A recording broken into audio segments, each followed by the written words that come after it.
안녕하십니까. 핀테크와 행동재무 김영환 교수입니다. 자, 공매도에 대한 두 번째 비디오가 되겠습니다. 공매도는 어떻게 이루어지는가 하는 거가 되겠는데요. 개미들은 가라라고 했습니다. 개미들은 가라. 이게 뭔 소리냐면요. 이게 흔히들 뭐 공매도가 불공평하다 뭐 이런 욕들을 많이 해서 그래요. 뭐 기관들한테 편하고 개미들한테 힘든데 그렇게 된 데에는 다 이유가 있다. 시스템을 그렇게 만든 데에는 다 그런 이유가 있다. 그게 무작정 개미들한테 나쁘고 불리하라고 해서 만든 게 아니라 개미들이 감당할 수가 없기 때문에 그 리스크를 공매도 치는 게 대단히 위험하기 때문에 그 사람들은 감당할 수가 없어서 우리들은 감당할 수 없기 때문에 무한대의 손실을 볼 수 있기 때문에 그런 손실을 헤지 펀드들이나 기관 투자자들은 웬만큼 리스크 매니지먼트를 할 수가 있는 체제가 있어요. 그렇기 때문에 기관들은 조금 더 유리한 거고 개미들은 어쩔 수 없이 조심해라, 불조심해라 하는 거예요. 거기 가지 마라. 감당하실 수 있겠습니까? 이거예요. 감당하실 수 있겠냐고 물었습니다, 어머니. 스카이캐슬 그거 생각하시면 됩니다. 자, 공매도 기본 개념 보시면요, 만화 이런 거 나오죠. 네, 그 구글 찾아보시면 나옵니다. 자, B와 A라는 투자자들이 두 종류가 나옵니다. B가 공매도자라고 생각하시면 되고요. A는 어떤 펀드, 국민연금 내지는 삼성 자산운용, 생명자산운용 뭐 이런 그 아니면 피델리티 장기 투자해가지고 주식을 10년째 들고 있는 그런 그 장기 기관들을 보시면 되겠습니다. 자, 장기 기관들 입장에서는요, 무슨 주식을 들고 있잖아요. 어차피 안 팔 거예요. 어차피 안 팔 건데 이게 주식이 개걸음치고 있어요. 박스피라 그러지 않습니까? 올라가지도 않고 내려가지도 않고. 이럴 것 같으면요, 수익을 못 낼 것 같으면 차라리 어디서 빌려줘가지고 거기 수수료 챙겨 먹는 것도 괜찮은 돈벌이 방법입니다. 이게 국민연금이면요, 우리가 돈을 버는 거예요. 우리 국민연금이 돈을 버는 방법 중에 하나입니다. 자, 그렇게 나쁜 거라고 생각하시면 곤란합니다.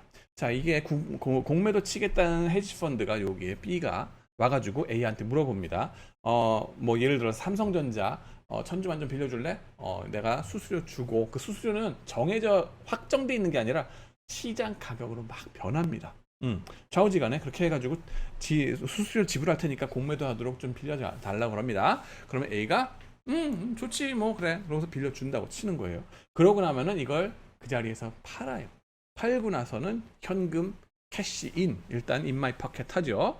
그러고 나서는 주가가 떨어지기를 기다리는 겁니다. 이게 공매도 하겠다고 그러는 이유 자체가 떨어질 이유를 발견했거든요. 뭔가 안 좋은 걸 알았기 때문에 와가지고 주가가 떨어지고 나면은 팔고 나서 다시 되사는 거죠. 그러고 나서 차익을 남겨 먹는 거다라고 보시면 됩니다. 근데 왜 이러면 잠깐 기다려 보세요. 이 상황에서요, 곰곰이 생각해 보셔야 돼요. 일단 그림 저것만 보고서 B가 참 나쁜 놈이네, A는 멍청하네 라고 생각하실 수 있죠. 근데 A는 바보입니까? 심각하게 생각해 보셔야 돼요. 자기 소유한 주식 가격이 떨어지라고 스스로에게 저주를 합니까? 배임한 혐의 아닙니까? 라고 의심할 수 있어요. 근데 A는 상당히 똑똑한 사람이에요. 똑똑한 투자자가 빌려줬을 때는 쟤도 뭔가 이유가 있겠죠. 뭐냐면은 안 떨어질 거라고 베팅을 하는 거예요. 아이, 그래 할래만 해봐. 안 떨어져 라고 생각하고 빌려주는 거기서 하고, 떨어질 것 같다 그러면 어떡하겠어요? 떨어질 것 같으면은 수수료를 올려봤습니다. 가만히 있어가지고 그냥 그래 뜯어가세요 이러는 게 아니에요. 얘네도 다 자기 밥벌이 할 짓은 다 하고 있다. 똑똑하게 챙길 건 챙기고 있다. 걱정 마시라는 거예요. 자, B가 지불하는 대가는 짜실할까 하는 것도 문제가 됩니다. 수수료, 그죠? 수수료 올라간다 그랬죠? 이게 진짜 떨어질 주식 같으면요, 수수료가 올라갑니다. 미리부터 올라가 있어요. 그렇게 호락호락한 게 아닙니다. 시장 자체가. 시장을 믿으셔야 돼요. 요즘 정부 당국자들이나 정치가들은 시장을 안 믿는 거 자체가 문제예요. 멀쩡하게 똑똑하시던 분들도 정치판에 들어가면 바보가 되는데 장난이 아닙니다, 이게 지금. 자, 그 다음에는 재매수는 10년 뒤에 합니까? 다시 이게 주가가 떨어지고 나면은, 그죠? 이제 다시 되사가지고 한다 그러는데, 이걸 뭐 얼만큼 뭐 기다렸다가 다시 사느냐, 그죠? 10년까지 기다릴 수 있냐고요? 못 기다려요. 반드시 얘네가 와가지고 다시 내놓으라고 그럴 때가 옵니다. 언제? 랜덤 타임에 아무 때나 들이닥친다니까요. 그거 감당할 수 있냐고. 자, 그 다음에는 B는 이렇게 늘 항상 웃기만 할까? 이게 언론의 호도 중에 하나예요. 공매도자들은 항상 저렇게 음흉하게 웃기만 할까? 샤덴프로이데라 그러죠. 남이 잘못됐을 때 깔깔대고 웃는 거 좋아하는 거. 독일말로 샤덴프로이데라 그럽니다. 부끄러운 줄 알아라 이건 건데 항상 웃기만 할까요? 아니요. 쟤네들도 처박힐 때가 많습니다. 자, A는 장기적으로 주식을 보유하는 연기금 같은 투자자라고 얘기했고요. 잠시 주가가 떨어졌다 올라가더라도 장사하는데 큰 지장이 없는 애들이에요. 어차피 많이 오르면 많이 오르지도 않는다면 빌려줘가지고 수수료 수익이라도 챙기는 게 합리적인 선택이고 국민연금의 경우 그것이 국민을 위한 거다라는 거 받아들이기 힘들겠지만 자 B는 A가 만변하면 내일이라도 당장 돌려줘야 할 수도 있습니다. 일수계산합니다. 여러분들 이거 사채업자 같이 일수계산 네, 이자가 컴파운딩이 복리계산하는 게 일수로 막 나간다고요. 대가가 만만치 않습니다. 리베이트, 뭐 수수료 개념이라고 하는데 이 수수료 자체가 때로는 주식 가격의 50%까지 치솟기도 합니다. 그럴 것 같으면 공매도 쳐가지고 남기는 돈이 있겠어요, 없겠어요? 없다고요. 없다고. 맨입으로 빌립니까? 담보 제공까지 해야 됩니다. 그걸 감당하실 수 있겠습니까? 하는 거예요. 개미가 감당할 수 있을까요? 자, 공매도는 아무렇게나 하는가? 네이키드 숏셀링 금지입니다. 무차입 공매도 금지입니다. 일단 이론적인 것부터 얘기합니다. 흥분하지 마시고 들으세요. 자, 모든 나라에서 금지시킵니다. 빌린 주식이 없는 것이 감히 공매도 한다니 안 됩니다. 이거 철컹철컹 깜이에요. 자, 2018년 11월 GSI 골드만삭스 인터내셔널 같은 이런 애들이 같은 해 5월에 차입하지 않은 상장 주식을 뭐 매도 주문을 먼저 제출해가지고 이거 위반한 적이 있다고 합니다. 뭐 이런 것들 슈카월드 보시면 얘기가 나옵니다. 이게 뭐 빌려주고 빌려받고 이러는 거가 우리가 뭐 계약서 사인하고 뭐 이렇게 만나가지고 악수하고 이러면서 빌려주고 빌려받고 하는 그런 느린 프로세스가 아니에요. 빨리빨리 지금 뭐 이제 하이 프리퀀시 트레이딩도 얘기했잖아요. 100만 분의 1초를 다투는 상황에서 빌려주고 빌려받는 거 메신저로 우리 몇 주 좀 빌려줘. 몇 주 빌려줄게. 이게 먼저 이렇게 그 빨리빨리 메신저 상황으로 팍팍팍 하고 나서 가는 겁니다. 근데 거기서 다급하다 보면은 차이가 날 수 있다는 거죠. 먼저 팔았네. 이러면 철컹철컹 되는 겁니다. 큰일 나는 거죠. 문제는 뭐냐면 이런 상황이 벌어졌을 때에 손방망이 처벌을 하니까 문제인 거예요. 그 다음에는요. 공매도는 아무렇게나 하나 업틱 룰이라는 게 있습니다. 업틱 룰. 틱틱틱틱 하는 게 이게 뭐냐면은 거래 체결되고 하는 겁니다. 이제 실제로 투자를 해보신 분들은 아시겠지만 가격이란 게 매 순간순간 변하죠.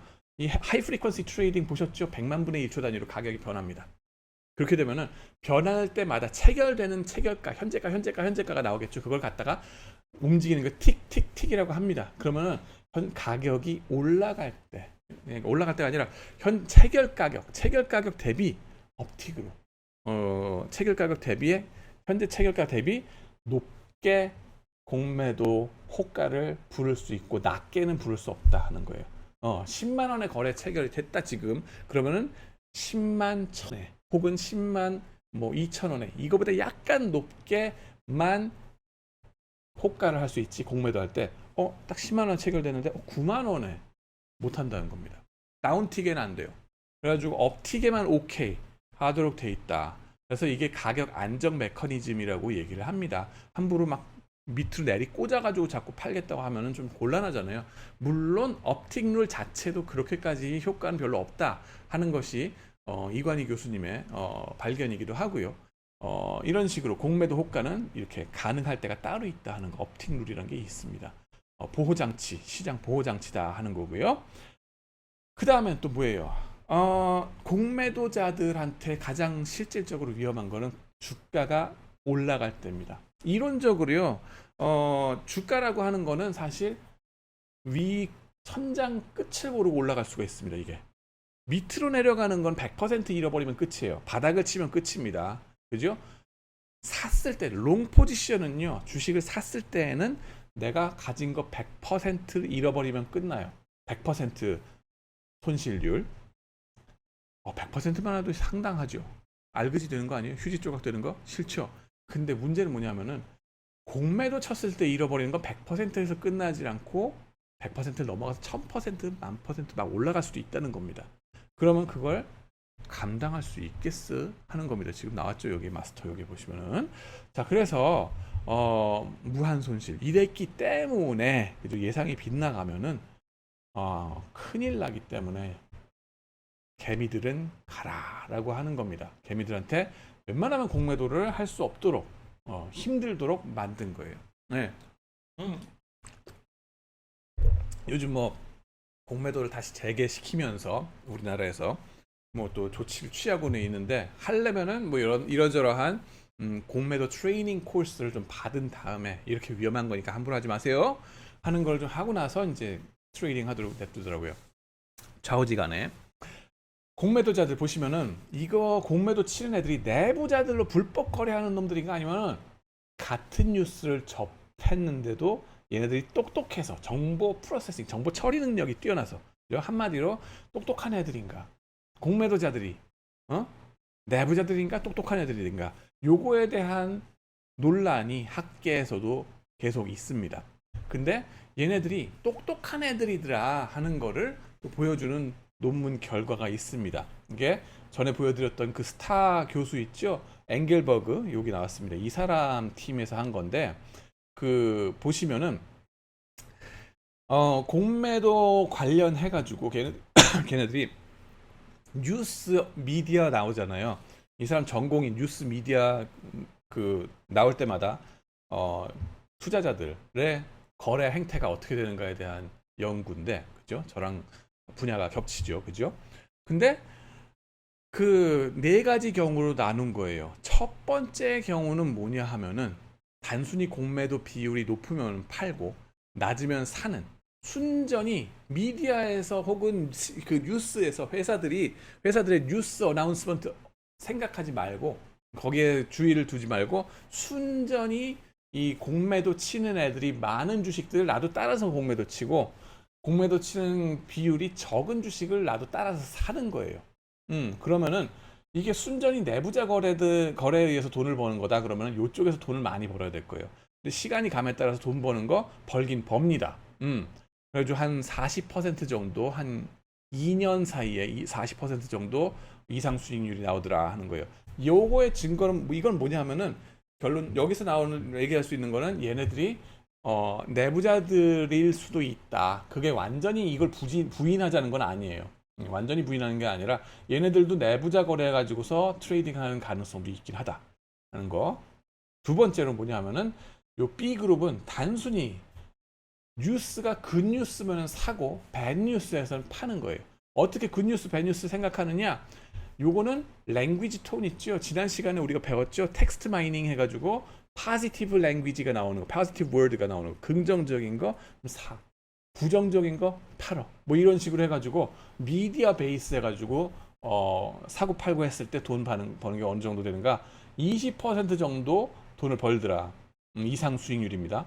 내부자들 하는 것보단 절반밖에 안 되죠. 그 다음에는, 그래서 이제 알고리즘 트레이딩 한다고 해서 무조건 돈 버는 게 아니다 하는 걸 알 수 있습니다. 그 다음 세 번째, 요거 C는 뭐냐면은, 모든 뉴스 다음날 뉴스가 딱 미디어에 뜨잖아요. 그 다음날 공매도를 한번 보는 거예요. 모든 뉴스가 파지티브 뉴스고 네거티브 뉴스가 상관없이 뉴스가 떴어요. 뉴스 뜬 다음날 공매도량이 많으면 팔고, 공매도량이 적으면 사고, 그죠? 뉴스가 있을 때, 그 다음에 공매도의 양에 따라서 움직이면 어떻게 되는가, 60% 정도 이상 수익률이 올라가더라. 그래서 얘네들 무작정 따라하는 거 대비 조금 더 수익률을 많이 올리죠. 자, 네 번째가 진짜 중요한 건데 뭐냐 하면은, 뉴스도 모든 뉴스 말고 굿뉴스가 나오고 배뉴스가 나오잖아요. 그럼 굿뉴스가 나왔을 때 공매도가 많은지 적은지를 봐요. 그리고 공매도량이 적다 그러면 좋은 거지, 진짜 좋은 거겠죠. 공매도량이 적다는 거는 굿뉴스다 하면은, 그죠? 얘네들이, 공매도자들이 똑똑해서 뉴스 나온 거 딱 보고 불법을 저지르지 않고서, 그죠? 뉴스 나온 거 너랑 나랑 똑같이 보는데 얘네들이 하는 걸 따라하는 거예요. 그래가지고 공매도를 들쳤으니까 뭔가 좋은 뉴스인가 보다 진짜로, 그러면 사는 겁니다. 그 다음에 반대로 배드 뉴스가 나온, 나쁜 뉴스가 나온 다음에 공매도량이 되게 많아요. 그러면은 그런 주식에 한해서 같이 공매도를 치는 겁니다. 그런 걸 해가지고 백테스팅 해보니까는 이상 수익률이 얼만큼 되느냐? 180%. 여기 보시면 40% 대비 180%. 엄청나게 지금 140% 정도가 더 높잖아요. 그죠? 보면 한 4배 정도 넘게, 4, 5배가 더 높게 수익률이 나온다는 거예요. 이게 무슨 소리냐면요. 공매도자들이라는 것들이, 그죠? 내부자 정보를 가지고 하는 것도 있겠지만은, 그거보다는 대개 얘네들이 돈 버는 이유는 뭐냐? 똑똑해서. 같은 공식적인 정보를 접하는데, 똥인지 된장인지 제대로 안다는 거예요. 나는 모르는데. 우리는 모르는데, 개미들은. 그죠? 공매도자들은 똑똑하니까 그거를 제대로 파악하고 빨리 행동에 옮긴다는 겁니다. 그 차이예요. 네. 그래서 무작정 내부자 거래 갖고서 한다? 그건 요 정도밖에 안 되는 얘기다. 나머지 140% 정도는 다르다는 겁니다. 더 중요한 부분이죠. 그래서 이제 공매도자들 무조건 욕할 수는 없는 거다 하는 거고요. 공매도 트렌드 보시면은 뭐 아직도 한참 미국, 일본에 대비해서 공매도량 거래 대금 비중이 훨씬 낮다 하는 걸 알 수 있습니다. 적다 하는 거. 아직도 갈 길이 멀다. 우리나라의 금융시장 선진화 얘기하시는데 그게 선택적으로 기회주의적으로 내 편한 대로 선진화를 얘기하시면 안 됩니다. 선진화 중에 하나는 뭐냐면은 공매도를 자유화시키는 거예요. 냅두는 거예요. 이 40% 정도가 거래 대금 비중의 40% 정도가 공매도입니다. 미국 같은 경우는. 일본도 마찬가지. 우리가 그렇게 뭐 일본에 대해서 우리가 일본을 이겨야 된다 어쩐다 그러는데 아직 일본에 비해서 한참 멀었어요. 선택적으로 생각하시죠. 공매도만큼은 우리가 금지시켜야 된다. 이걸 더 줄이자고요? 언제 금융시장 선진화하실 건데? 자, 그러고요. 실제 현업에 있어서의 차익 거래로 들어갑니다. 지금까지는 이제 좀 더 이론적인 얘기, 그죠? 여러분들도 이제 아시겠지만은 이런 데에서 공매도자들의 역할이 있고 우린 좀 더 필요하다 하는 얘기를 드렸고 실제 현업에 하는 데 있어서 차익 거래를 하자면은 3가지 기본적인 요소를 좀 생각해야 되는데 이상 수익률, 애브노멀 리턴의 기대치가 큰가, 리스크가 어떤가, 투자 기간은 어떤가 이런 걸 좀 보셔야 됩니다. 이건 사실 여러분들이 빅쇼트라는 영화를 한번 보실 걸 강력히 추천드립니다. 거기 보시면 공매도 친 사람들이 어떤 고통을 겪는지가 잘 나옵니다. 일반적으로 다음과 같은 상황 하에서 차익 거래는 EMH 효율적 시장 가설을 실현시키기에는 덜 효과적이다. 첫 번째로 이상 수익률의 기대치가 작을 때, 먹고 떨어질 게 적으면은 굳이 왜 하냐 하는 거고요. 두 번째는 리스크가 높았을 때, 위험하면은 굳이 왜 하느냐 하는 겁니다. 다 비용 수익을 계산해 본 다음에 움직여야 된다는 거죠. 그다음 세 번째, 차익 거래자들의 투자 기간이 짧을 때, 그죠? 내가 헤지 펀드를 공매도를 막 쳤는데 나는 한 2년 바라보고 공매도를 쳤는데 또 쩐주가 와가지고 들이닥쳐서 내일 당장 바로 하루 만에 그거 공매도 너 미쳤어. 거기 보시면은 뭡니까? 이 빅쇼트 영화 보면은 진짜로 공매도 뭡니까? 이 마이클 버리가 공매도 치고 뭐 말하자면 CDS 그걸 막 포지션 잡고 나서 있을 때 쩐주가 와가지고 들이닥쳐가지고 넌 미쳤어. 당장 내 돈 내놔 하는 장면 나옵니다. 한번 보세요. 여러분이 그 입장이면 어떠실까? 심장 쫄깃합니다. 자, 차익 거래는 실제 현업에서 제약사항이 많이 있다는 거까지 말씀드리고요. 다음에는 이제 공매도자들이 겪는 위험에 대해서 좀 보다 더 자세하게 다음 비디오에서 말씀을 나누도록 하겠습니다. 시청해 주셔서 감사합니다.